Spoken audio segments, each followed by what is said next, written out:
Halo sobat, kembali lagi bersama saya di Alfat Films, dan kali ini saya akan membahas tentang film Jakarta versus Everybody.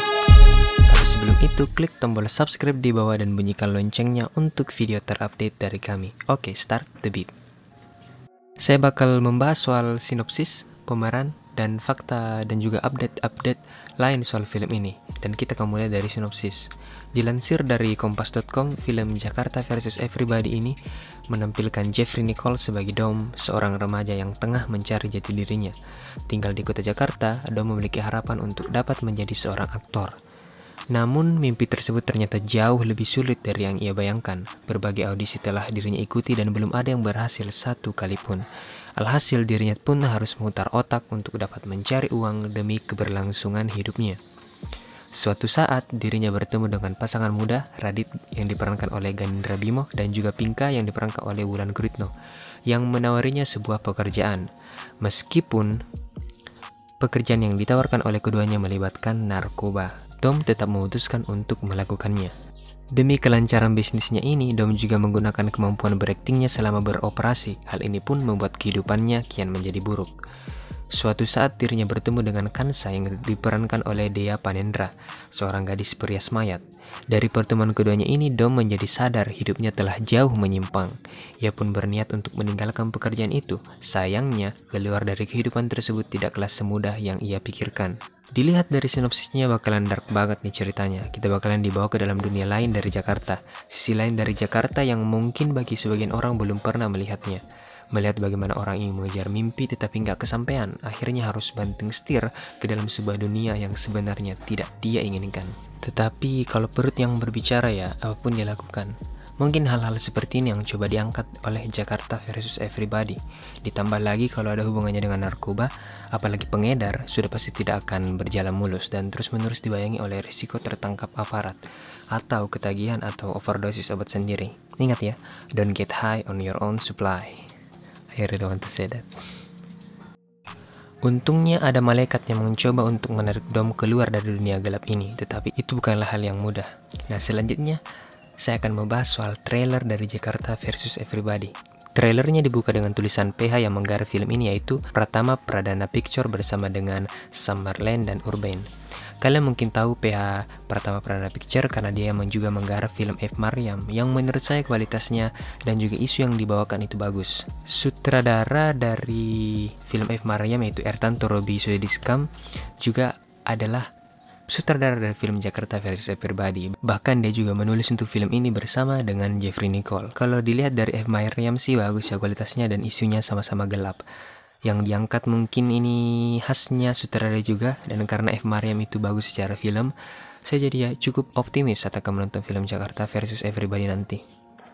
Film ini sendiri sebenarnya bakalan dirilis pada September 2019 yang lalu, namun diundur karena kasus yang diterima oleh Jeffrey Nicole dan sutradaranya Robi terkena kasus penyalahgunaan narkoba jenis ganja. Kemudian pada 1 Juni 2021 film ini merilis trailer perdananya dan akhirnya kita juga dapat tanggal rilis resmi yaitu 24 Juni 2021. Tetapi angka penyebaran COVID-19 di Indonesia tiba-tiba naik dengan drastis termasuk ibu kota Jakarta, dan lewat akun Instagramnya sutradara dari film ini mengatakan kalau filmnya harus ditunda. Berikut adalah pernyataan beliau. Merespon situasi yang terjadi pada saat ini tentang meningkatnya penyebaran COVID-19 serta aturan pembatasan yang telah diberlakukan pada beberapa kota, dengan berat hati kami memutuskan menunda penayangan film Jakarta versus Everybody sampai dengan batas waktu yang belum dapat ditentukan. Besar harapan kami di situasi ini bisa segera membaik karena kami tahu bagaimana sulitnya bioskop bertahan hidup di masa-masa pandemi.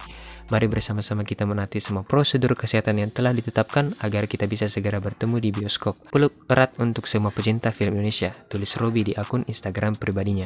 Jadi kita udah tahu ya kalau sepertinya kita tidak akan melihat Jakarta versus Everybody di layar kaca, khususnya layar kaca Indonesia, karena kalau di layar kaca luar negeri kayaknya sudah ditayangkan karena film ini sudah masuk ke sebuah film festival yang akan saya bahas nanti. Mungkin film ini bisa masuk ke streaming service seperti Netflix atau bioskop online milik Angga Sasongko. Mungkin dia bisa masuk di streaming service seperti itu. Oke, kembali ke trailer. Di scene selanjutnya terlihat karakter Dom yang kelihatan sedang mencari pekerjaan yang baru. Ada suara dari salah satu toko mengatakan, "Gua lagi banyak produksi nih, mau casting." Di sini Dom mencoba untuk menggapai mimpinya sebagai aktor, tetapi hal itu sepertinya tidak mudah. Kelihatan juga di scene selanjutnya dia berpakaian seperti wanita yang menandakan kemungkinan dia menjual dirinya untuk bertahan hidup, atau itu bagian dari casting yang tadi. Scene berlanjut terlihat karakter yang diperankan oleh Paul Agusta sebagai kayak agen casting gitu. Dia memotret Dom dengan baju hingga tak memiliki atasan lagi. Gak tau nih casting buat film atau iklan yang haruskan membuka baju, tapi kayaknya hal ini udah cukup biasa dalam dunia entertainment. Parahnya lagi, karakter Paul Agusta mengatakan boleh dibuka aja semuanya. Jadi ini mungkin kayak film panas gitu atau majalah Playboy atau doi ditipu casting abal-abal. Gak tahu sih, sini masih samar-samar buat saya. Selanjutnya karakter Dom ternyata terlilit utang. Dia tak bisa membayar dan sepertinya belum juga mendapat pekerjaan pada scene ini. Kemudian suara seorang wanita yang kayaknya Wulan Guritno mengatakan, "Banyak kali kerjaan bro di Jakarta, tinggal lo usahanya aja gimana." Di scene ini juga pertemuan pertama Radit yaitu Ganindra Bimo dan Pinka yaitu Wulan Guritno di sebuah minimarket. Setelah itu Dom membantu mereka berdua untuk mendorong mobil yang mogok. Dom kemudian mengiyakan dan diberi uang 5.000. Tetapi Dom tidak mau, hanya dibayar 5.000 saja oleh Radit. Dom kemudian bertanya apakah ada tempat tinggal. Sepertinya Dom memang tidak punya pekerjaan dan uang sekaligus tempat tinggal di kota Jakarta ini. Ini mungkin masih awal dari Dom di Jakarta kayaknya. Tetapi dia mengatakan, "Gua baru cabut." Jadi antara dia cabut dari rumahnya di kampung atau cabut dari kontrakan dia yang dulu yang ada di Jakarta karena nggak bisa bayar. Nah, Pinka kemudian membawa Dom ke sebuah rusun tempat dia bisa ngekos alias tinggal, dan ibu kosnya diperankan oleh Jajang Cenor. Katanya bayar tiap tanggal 1 dan jangan narkoba. Tetapi kita tahu narkoba dari dunia Dom selanjutnya. Scene selanjutnya Radit dan Pinka berada di kos Dom. Dom bertanya, "Kerjaan lu apa bang?" Radit menjawab barber dan Dom tertarik untuk ikut. Tetapi itu hanya pekerjaan sampingannya kelihatannya. Atau barber cuma jadi cover untuk bisnis yang sebenarnya dilakukan oleh Radit, yaitu penjualan narkoba. Radit kayaknya di sini adalah bandar.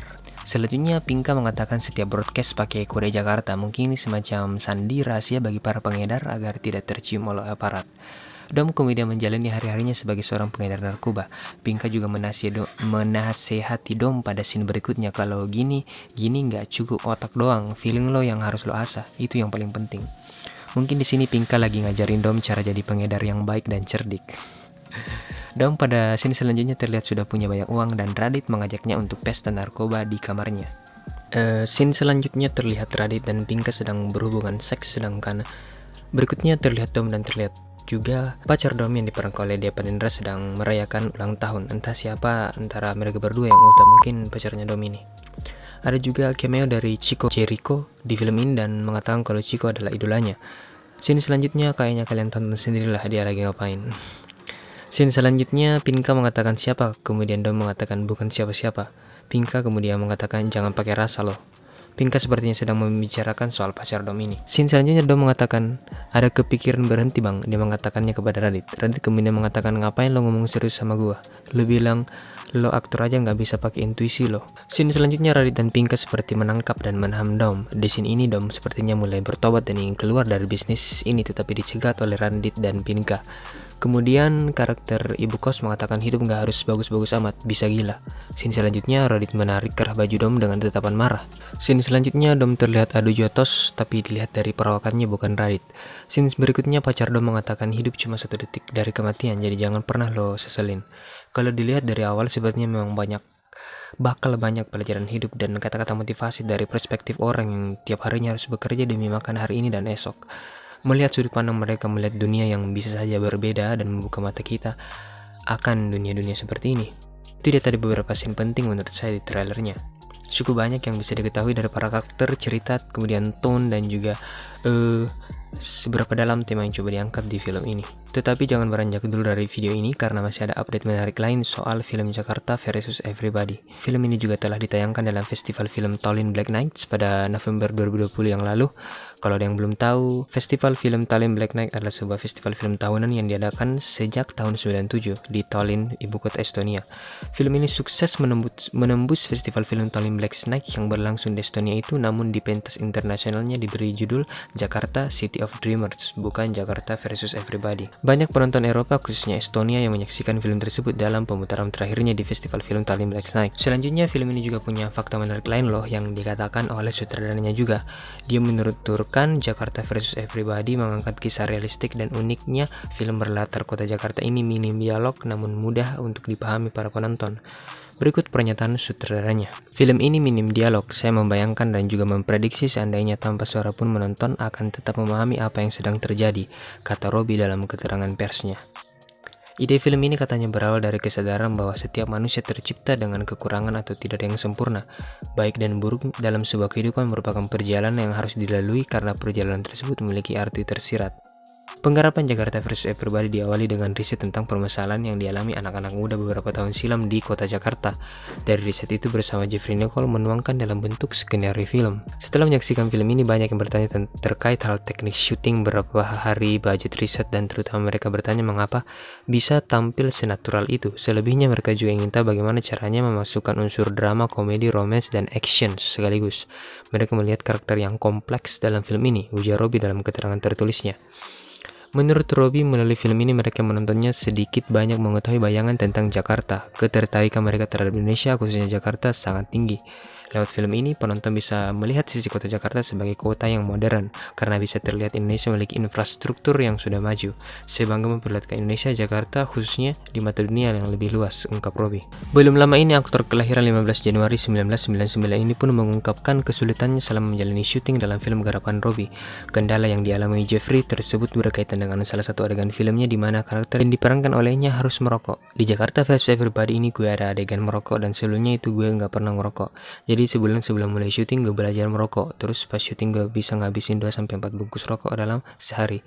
Itu sih napas jadi berat banget, lari sedikit bisa langsung ngerasa capek, ungkap Jeffrey Nicole dalam sesi Instagram Live from Home bersama Kincir pada Jumat. Setelah ini kalian harusnya sudah mengetahui lebih banyak soal film ini dari sinopsis, trailer, karakter, update menarik lainnya juga. Follow guys saya di Alfat Films, komen di bawah pendapat kalian soal film ini, like jika kalian suka dengan video ini, share ke teman dan grup kalian, dan jangan lupa untuk klik tombol subscribe di bawah dan bunyikan loncengnya untuk video terupdate dari kami. Oke, cut the beat.